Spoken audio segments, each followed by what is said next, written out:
लोकसभा चुनाव के बाद चुनाव निपट चुका है। इसके बाद अब कांग्रेस पार्टी नई टीम बनाने जा रही है। हालांकि पुरानी कार्यकारिणी भी पूरी तरीके से भंग कर दी गई है।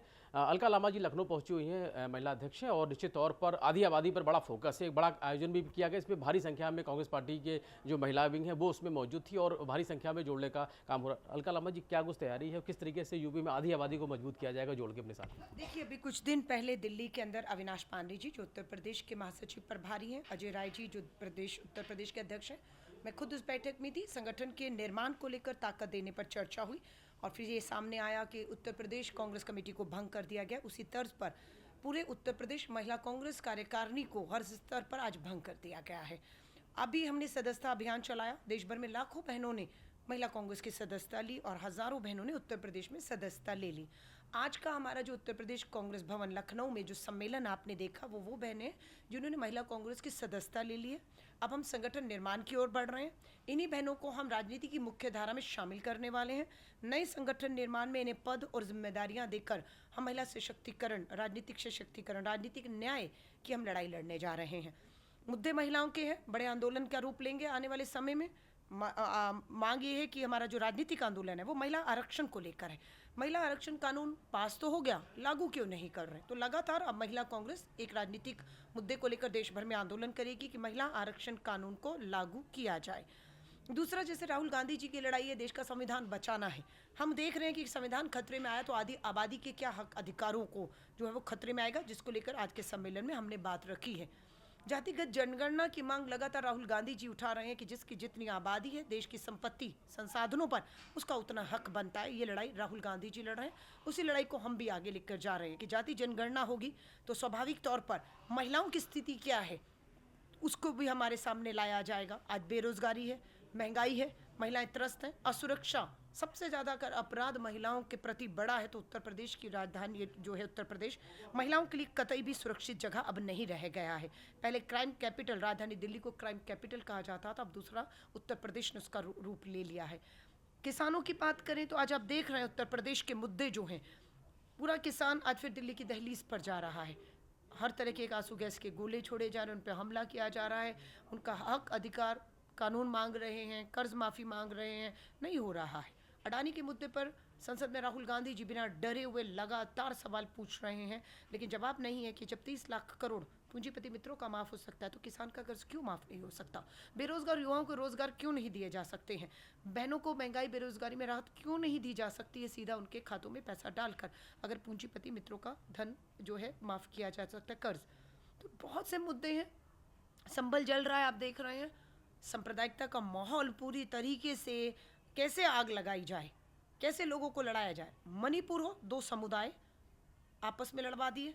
उत्तर प्रदेश हो, डबल इंजन की भाजपा की, इनकी सरकार, इनकी मुख्यमंत्री, पुलिस प्रशासन, सरकार, मुख्यमंत्री फेल। कहीं जातियों को लड़ा दिया, कहीं धर्मों को लड़वा कर आपस में मकसद एक है, जो असल मुद्दे हैं उनसे भटका दीजिए। उस पर कोई सवाल पूछने का समय ही ना मिले, इतना लड़वा दीजिए, इस आग में इतना उलझा दीजिए कि बेरोजगारी बेरोजगार का दर्द बेरोजगारी का भूल जाए।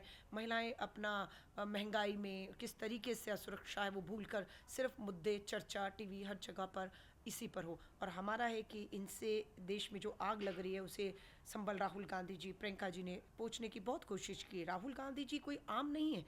राहुल गांधी जी वो सांसद हैं जो देश की दक्षिण और उत्तर लोकसभा से लड़ते हैं और जीत कर आते हैं। वो सदन में संवैधानिक पद पर बैठे हैं, नेता विपक्ष हैं। आप क्या प्रधानमंत्री जी को, राष्ट्रपति जी को रोक सकते हैं कहीं आने जाने से? तो आपकी हिम्मत कैसे हो जाती है कि आप लोकतंत्र में नेता विपक्ष को संभल जाने से, लोगों से मिलने से, उनके साथ क्या हो रहा है क्या नहीं हो रहा बात करके शांति स्थापित करने के उनके प्रयासों के बीच में आके रोड़े अटकाते हैं? तो मंशा से बिल्कुल साफ है और हम रुकने वाले नहीं हैं। नए संगठन निर्माण के साथ हम अब पूरे उत्तर प्रदेश और देश में ताकत के साथ निकलने वाले हैं। प्रियंका गांधी पहले भी यूपी में रह चुकी हैं और काफ़ी प्रचार प्रसार भी किया था, हालांकि बहुत अच्छे नतीजे रहे, लेकिन अभी बीते लोकसभा चुनाव में जो आए वो साफ करता है कि वापस से कांग्रेस से वापसी कर रही है। क्या लगता है कि आधी आबादी को कितना मौका मिलेगा और प्रियंका गांधी के सांसद बनने के बाद अभी कितना यूपी में खासतौर पर क्या चीज़ें बदलती नजर आएंगी? देखिए, अब उत्तर प्रदेश में फिर कहूँगी, पूरा देश में कोई एक परिवार बता दीजिए या नेता जो एक ही समय पर दक्षिण और उत्तर भारत से लड़ता है और दोनों से जीत कर आता है, और वो नेता सदन, नेता विपक्ष राहुल गांधी है। आज उन पे जितनी मर्जी कोई बात करे, दूसरा नेता का नाम आप नहीं बता पाएंगे जिन्होंने दक्षिण से उत्तर, पूर्व से पश्चिम, भारत जोड़ो यात्रा, भारत जोड़ो न्याय यात्रा, नफरत के खिलाफ मोहब्बत की दुकानों की बात की खुलनी चाहिए, हर घर हर दुकान मोहब्बत की बात हो, प्यार की बात, भाईचारे की, एकता। वो कौन सा नेता है? दोनों जगह अगर मैं आपको पूछूंगी नाम नहीं बता पाएंगे। और वही राहुल गांधी अगर अडानी पर भी आवाज़ उठाते हैं तो डराने धमकाने की सबको बात होती है, लेकिन वो नहीं डरते आज भी अडानी के मुद्दे पर। सो बात ये है कि राहुल जी हो और प्रियंका जी, खासतौर से अब मैं कहूँगी राहुल जी अगर उत्तर भारत से चुनकर लोकसभा पहुंचे हैं तो दक्षिण भारत की कमान प्रियंका जी के हाथों में अब आ चुकी है वायनाड की। अब उत्तर से दक्षिण भारत की बात आपको सदन में उनके हक अधिकारों की आवाज़, उनको न्याय की आवाज़ अब आपको सदन में सरकार की तानाशाही रवैये के खिलाफ आपको सड़क हो या सदन हो, आप अंदर हो बाहर हो, आपको उठते हुए दिखेगी। तो बहुत फ़र्क पड़ा है। आदि आबादी की जो आवाज़, मैं फिर 33% आरक्षण की बात कर रही हूँ कि जो लागू नहीं हो रहा, पास कर दिया गया। प्रियंका जी स्वाभाविक है जब सदन में बोलेंगी तो बल मिलेगा उस आदि आबादी के हक अधिकारों के लिए। महिलाओं की हम आरक्षण की बात सिर्फ संसद में नहीं करते, राजनीतिक आरक्षण की बात ही नहीं कर रहे, हम उनकी सरकारी नौकरियों में भागीदारी की बात कर रहे हैं, हम उनकी पुलिस में महिला पुलिस की भर्ती, महिला थानों की भर्ती, सरकारी हम उसकी भी बात करते हैं। हम संपूर्ण आदि आबादी की पूरी भागीदारी की बात करते हैं। प्रियंका जी इसकी मुखर होकर इसको सदन में उठाएंगी, जिससे स्वाभाविक आने वाले समय में एक बड़ा बदलाव आपको देश राजनीति में दिखेगा। कांग्रेस पार्टी जब चुनाव लड़ेगी तो उसमें आधी आबादी को कितना मौका मिलेगा?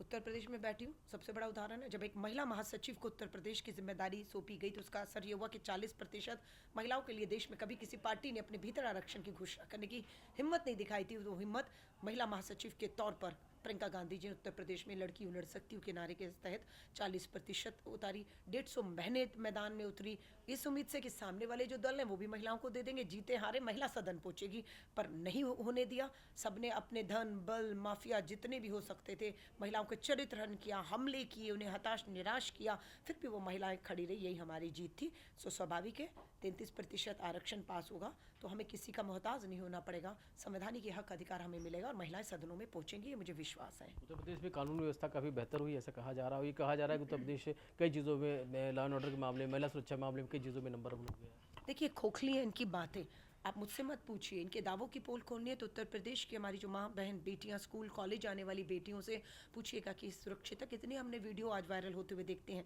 कहीं छीना झपटी हो रही है, कहीं सामूहिक बलात्कार हो रहे हैं। ये तो वो सरकार है जो अपराधियों को छोड़ने का रिकॉर्ड रहा है।